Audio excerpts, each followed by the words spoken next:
Bonjour, ici Pascal Carad. Nous sommes là pour notre série d'enseignements intitulée 10 vérités sur l'évangile de la grâce. Aujourd'hui, je vais parler de 2 vérités en une, si je peux dire ça comme ça. Aujourd'hui, je vais parler de 2 vérités en une pour simplifier en fait un sujet qui paraît trop souvent pertinent. Maintenant, aujourd'hui, on va parler du chapitre 2 et du chapitre 3 et du chapitre 4 de mon livre 10 vérités sur l'évangile de la grâce. Le chapitre 3 qui est tous nos péchés sont pardonnés et le chapitre 4 qui est nous sommes affranchis du péché. Parlons d'abord du pardon de péché. La Bible nous dit dans 1 Jean chapitre 2, le verset 12, « Je vous écris, petits enfants, parce que vos péchés sont pardonnés à cause de son nom. » On parle de vos péchés sont pardonnés à cause de son nom. Parlons même du péché. Le péché, au fait, c'est une offense, au fait, que l'on fait envers Dieu ou bien envers un homme. Genre, c'est une offense qu'on a à faire, au fait. Et lorsqu'on voit le péché, au fait, dans son origine, c'est le fait d'être détourné du but ou bien détourné de l'objectif. Alors, le péché s'est manifesté dans les jardins lorsque Adam aille à désobéir à Dieu, lorsque l'homme aille à désobéir à Dieu. Et maintenant, lorsqu'il aille à désobéir à Dieu, comme je l'ai dit trop souvent, et là, nous tous, nous sommes devenus pécheurs à cause de lui, car toute l'humanité était en Adam. Lorsque Adam a péché, nous tous, on a subi les mêmes sons. Alors, maintenant, lorsqu'on est en Christ, comme on l'a vu dans le chapitre 2, on a vu que nous sommes devenus maintenant la justice de Dieu en Christ. Si on est juste, cela veut dire qu'on n'a plus quelque chose qui peut te condamner. C'est que maintenant, il n'y a plus rien qui peut te condamner parce que tu es juste. Alors, ce qui faisait en sorte que nous puissions être condamnés, c'était l'acte que Adam a posé.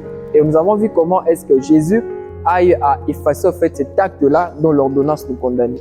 Jésus a effacé l'acte dont l'ordonnance nous condamnait par l'acte dont l'ordonnance nous justifie maintenant. Gloire à Dieu. Maintenant, étant justifié, la place du péché maintenant, le péché que nous avons. Maintenant, il faut savoir que lorsqu'on est en Christ, la Bible déclare dans Jean chapitre 1, le verset 19, Jean-Baptiste le présente comme étant l'agneau de Dieu qui ôte le péché du monde.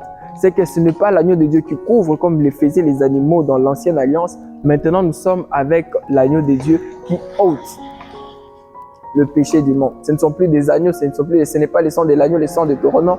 Maintenant, c'est le sang de Jésus. Et le sang de Jésus a une particularité et sa particularité consiste à ôter nos péchés, à les enlever. Maintenant, si on parle de vos péchés sont pardonnés, on voit le péché présent, passé et futur. Une personne aille à me demander une chose, si vos péchés sont pardonnés, présent, passé et futur, qu'est-ce qui nous pousse à ne pas pécher? Parce que l'on sait que tous nos péchés sont pardonnés. Et moi, j'ai dit à la personne, j'ai dit non. Mais toi, quand tu demandes à Dieu pardon, tu sais que lorsque tu as demandé à Dieu pardon, Dieu t'a pardonné. La personne m'a dit, oui, c'est ça. Alors je lui ai dit, qu'est-ce qui te pousse à ne pas pécher pour finir et demander juste à Dieu pardon? Il dit non, parce que je suis conscient de la grandeur du péché. J'ai dit non, c'est parce que Jésus t'a ignoré que tous tes péchés ont été pardonnés. J'aimerais vous dire une chose, c'est que le pardon de péché, ce n'est pas un exaucement à une prière, mais c'est un don que nous avons reçu au travers de l'œuvre achevée par Christ. La première parole que Jésus dit à son Père lorsqu'il est à la croix, il dit à son Père, pardonne-leur car ils ne savent pas ce qu'ils font. Par cette parole-là, nous avons reçu en fait le pardon de péché au travers de l'œuvre de la croix, de l'œuvre achevée de la croix. Maintenant, ce que j'aimerais vous dire, il n'y a aucune chose encore que vous puissiez faire pour que Dieu puisse pardonner vos péchés. Car la croix est la seule œuvre qui a suffi pour vous affranchir. La croix est la seule œuvre aussi capable de vous affranchir complètement. C'est pour cela, lorsque la Bible parle du Fils, il dit, si le Fils vous affranchit, vous serez réellement libre. Parlons maintenant de ce sujet maintenant que nous devons aussi toucher si on veut vraiment beaucoup parler du péché. C'est le sujet qui consiste à savoir maintenant pourquoi est-ce que les gens sont des esclaves de certains péchés et tout, ce genre de choses. Il y a cette situation que nous ne pouvons pas négliger parce que cette situation existe. Les personnes qui sont esclaves du péché et tout ça. Déjà, premièrement, la Bible dit vous connaîtrez la vérité et la vérité vous affranchira. D'autres versions disent la vérité vous rendra libre. Maintenant, quand on parle de vous connaîtrez la vérité et la vérité vous affranchira, il y a une chose que j'aimerais évoquer ici que nous devons tous savoir.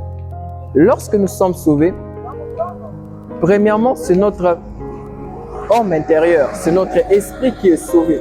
C'est notre esprit qui est sauvé. Alors, qu'est-ce qui se passe vu que l'homme est tripartite, l'homme est un esprit qui a une âme et qui habite dans un corps? Qu'est-ce qui se passe? L'âme est dans le processus du changement. Et puis notre corps sera sauvé lorsque le Seigneur viendra, on recevra de corps glorieux. Maintenant, ce qui s'est passé lorsque tu as reçu Christ, c'est que ton esprit a été sauvé et ton âme est en train d'être sauvée. Quand je parle du salut de l'âme, je vois la transformation, au fait, je vois la transformation de l'âme à l'image que nous avons maintenant. Amen. Et l'image que nous avons maintenant, qu'est-ce que nous sommes maintenant? La Bible déclare que tel il est dans les cieux, tel il est maintenant, tel il est dans les cieux maintenant, tel il est. Non. Le Tanzania, pas le quoi tel il est au Tanzania. Et la Bible, et alors, quand on parle du salut de l'âme, on voit maintenant l'âme qui commence à être transformée en sa vraie nature. La Bible déclare que tel il est, tel nous sommes dans ce monde. Vous comprenez? Tel Dieu est, tel nous maintenant aussi dans ce monde on est. Maintenant, cette vérité est vraie, mais alors qu'est-ce qu'il faut? Il faut que l'âme puisse connaître cette vérité afin d'être libérée. Car la Bible déclare, dans le psaume 119, le verset 130, la Bible déclare que la révélation de ta parole donne de l'intelligence aux hommes simples. Lorsqu'on a la révélation de la parole, on a une certaine intelligence, on agit différemment. Et c'est ça, en fait, lorsque la Bible parle de vous connaître la vérité vous affranchira. Et maintenant, qu'est-ce qui se passe? Maintenant, on est l'image de Dieu. Amen. On est l'image de Dieu. Tel Dieu est, tel dans ce monde, nous aussi nous sommes. Il est maintenant temps de savoir que si tu veux être affranchi du péché, tu dois t'aligner au même système de pensée de Dieu. Tu dois commencer à te voir comme Dieu te voit. C'est ça, lorsque Jésus vient, son évangile consiste à dire « Répentez-vous car le royaume des cieux est proche ». Quand Jésus parle de « Répentez-vous », ce n'est pas pour dire, quand on parle de repentance, la plupart des personnes parlent de confesser leurs péchés. Non, ce n'est pas pour dire ça. C'est là pour leur dire « Changez votre manière de penser ». Car le mot pour « Répentez-vous » là-bas est « métanoïa ». Alors, s'il y a des péchés que tu as du mal à arrêter, si tu es captif d'un péché, ce genre de choses, s'il y a ces choses-là qui sont dans ta vie, c'est que tu dois savoir, tu as besoin de la connaissance de la vérité. Tu as besoin de te voir tel que Dieu te voit. Maintenant, lorsque Dieu te voit, il voit Christ. Maintenant, lorsque Dieu te voit, il voit sa justice. Maintenant, lorsque Dieu te voit, il voit son œuvre parfaite, en fait. C'est la croix parce que tu as été crucifié avec Christ. Il voit cette personne qui a déjà tout fait. Maintenant, ne t'aligne pas sur des lois. Parce qu'il y a une personne qui m'a dit que non, vu qu'on est sur la grâce, on peut pécher comme bon nous semble. Mais j'aimerais dire à une personne, c'est que sous la grâce, on ne peut plus pécher. Pourquoi? Parce que la Bible déclare que maintenant, le péché n'a plus aucun pouvoir sur nous, car nous ne sommes plus sous la loi, mais sous la grâce. Sous la grâce, il est difficile de pécher. Donc, pécher devient juste une conséquence d'une ignorance. Ce n'est pas quelque chose qui se passe quelque chose de normal pour quelqu'un sur la grâce. Pourquoi? Parce que c'est la loi qui donne la puissance au péché. J'aimerais vous donner cet exemple, comme ça vous allez comprendre.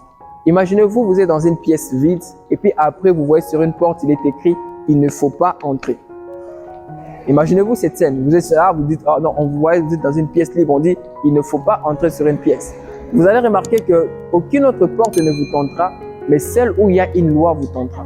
C'est ce qui se passe au fait et c'est avec le péché. Le péché a son pouvoir et son pouvoir est tiré de la loi en fait. Lorsqu'on disait tu ne feras pas ceci, tu ne feras pas ceci, tu ne feras pas ceci, et là il y avait un problème. Le problème c'était quoi? C'est que l'homme était tenté à faire cette chose.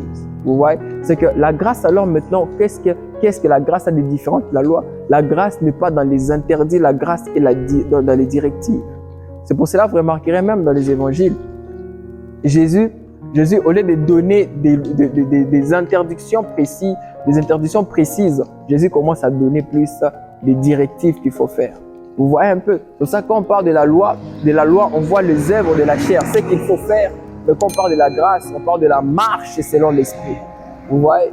On parle de la marche selon l'esprit, on parle des fruits de l'esprit. Là, on a des directives au fait claires. Et lorsqu'on est sous la grâce, on n'est plus rédévable à la chair pour vivre selon elle.